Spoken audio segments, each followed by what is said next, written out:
समस्तଙ୍କୁ मोर नमस्कार। मु समीर। थोड़े जड़े युवक लोक जड़े धर्मगुरु पाखरे पहुँचला आउ कहला, हे गुरु मत ये जीवन कहीं मिली एत बड़ जगत रे मोर कौन मूल्य मु किछि बुझी पारुनी। तो गुरु जनक तांकर कथा शुणी हसिले आउ चिंता कले आज निश्चिंत भाव यार मनर चिंता को दूर करवा। चकमक करुवा गोटे पथर दे कहले, ए पथर धरिकी जाओ बजार रे यार मूल्य पचारिकी आस, किंतु ए पथर को बिकबनी।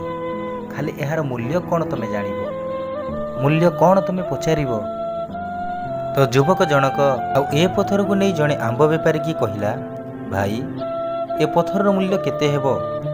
आंब बेपारी जनक ए चकमक पथर देखि कहले, देखिबा पई तोते खास नहीं, तथापि यार प्रतिबदल रे 10टी आंब मु तुमको देवी, ए पथर मते दियो। युवक लोक जनक पथर धरी आहुरी आग को बढ़िले।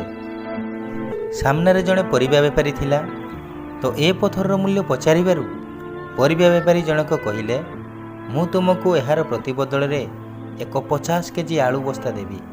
तो भाई जनक पथर धरी आग को बढ़िले। तांकु लागिला ए पथर मूल्य अच्छी, किछि सुना दुकान रे यार मूल्य देखि पचारिबा। आउ सुना दुकानी की ए पथर देखाई पचारिले, भाई ए पथर मूल्य केते हेबो? तो सुना दुकानी पथर को देखिबा मात्रे बुझिनेले कि यार बहुत मूल्यवान। सुना दुकानी कहले, 1 लाख देवी, ए पथर मते दे दियो। तो युवक लोक जनक किछि न कही सुना दुकानी को किछि समय देखिला। तो सुना दुकानी कहला, कौन भावुच 5 लाख टंका देवी, ए पथर मते दियो। पुणी युवक लोक जनक किछि न कही सेठारु चली आसीबा आरंभ करते। सुना दुकानी कहला, हे भाई रुह रुह, ए पथर प्रतिबदल रे मु तुमको 50 लाख टंका देवी। युवक जनक ए कथा शुणी चिंता कला, ए पथर निश्चिंत भाव में बहुत मूल्यवान अटे, किंतु गुरु कहिसंती ए पथर मूल्य जानिबा पाई, बिकिबा पाई नुहे।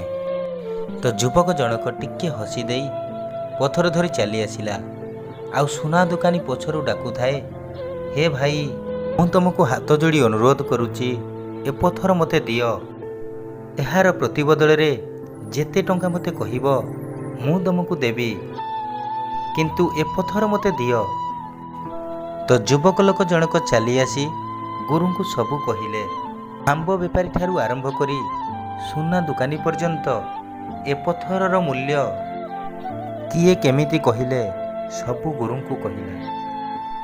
आउ गुरु कहले, देखिले तो जीए ए पथरर मूल्य जेमिति जानिची सेमिति तार मूल्य कहला। ठीक सही भली मनीष आत्मार मूल्य भी बहुत अटे। आपणक आत्मार मूल्य, मो आत्मार मूल्य, ए मनीष समाज आत्मार मूल्य बहुत मूल्यवान अटे। ए जगत को अनेक लोक आसिछंती, आ मनीषर आत्मा को उद्धार करबा निमंते अनेक भी कहिछंती, तुम मानकर आत्मा मते दियो, तुम मानकर आत्मा मते दियो। आ प्रभु जीशु ख्रीष्ट भी कहिले, जहन 10:10-11 रे कहिले, चोर केवल चोरी बध विनाश करबा निमंते आसे, सेमाने जेपरि जीवन पाती और प्रचुर भाव में पाती, एथि निमंते मु आसीअछि। मु उत्तम मेषपालक, उत्तम मेषपालक मेष गुड़िक निमंते आपण प्राण दिए। तो प्रभु जीशु ख्रीष्ट कथारे नुहे कार्य करिकी भी देखाइले, कारण से प्रत्येकटी मनीषर आत्मार मूल्य जानिथिले। आपण मानकर मोर ए मनीष समाजर आत्मा को अनंत काल नरकरू उद्धार करबा निमंते से नरकरू कष्ट जंत्रणारू उद्धार करबा निमंते निजर जीवन को देइछंती, केवल आम मानकर आत्मार उद्धार निमंते। जे भली युवक लोक जनक चकमक करुथिबा पथर आंब बेपारी ठारू आरंभ करी सुना दुकानी पर्यंत तार मूल्य समस्त को पचारिला। आउ से पथर को समस्ते रखिबा पई राजी, किंतु तार प्रकृत मूल्य सुना दुकानी ही जानिथिला।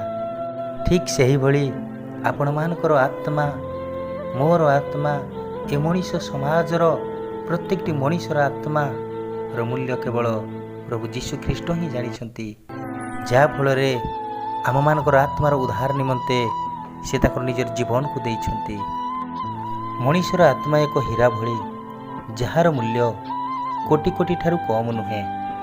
ଆଉ ହୀରା ଆପଣ ଯେଉଁଠି ବି ଦେବେ ତାର ଉତ୍ତମ ମୂଲ୍ୟ ପାଇବେ, କିନ୍ତୁ ଆପଣଙ୍କର ଆତ୍ମାର ମୂଲ୍ୟ ଯେ ଜାଣିଥିବ କେବଳ ସେ ହିଁ ଦେବ। ଏ ଜଗତରୁ ଆପଣ ବିଦାୟ ନେଲା ପରେ ଆପଣଙ୍କ ଆତ୍ମାର ମୂଲ୍ୟ ଯେ ଜାଣିଥିବ କେବଳ ସେ ହିଁ ଆପଣଙ୍କର ଆତ୍ମାକୁ ସୁରକ୍ଷା କରିପାରିବ। ଆଶା କରେ ଆପଣ ଉତ୍ତମ ଭାବରେ ରାସ୍ତା ବାଛିବେ।